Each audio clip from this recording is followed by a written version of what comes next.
Halo, nazungumza na mwanaume ambaye amekuwa akisumbuliwa sana na tatizo la kuvimba tezi dume. Sasa nikwambie hivi, ukiwa una changamoto hii, una uwezo wa kupata madhara makubwa sana kama ifuatavyo. Kwanza kabisa, unakuwa hauna uwezo wa kucontrol mkojo. Lakini pia madhara mengine ni kushindwa kumudu tendo la ndoa, kwa maana wewe utakuwa na erectile dysfunction.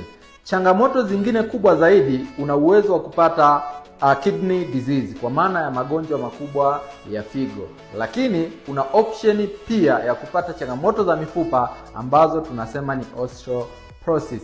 Yapo madhara mengi sana, na nikwambie tu unatakiwa ufanye nini ili uweze kuepukana na hizi changamoto au complication.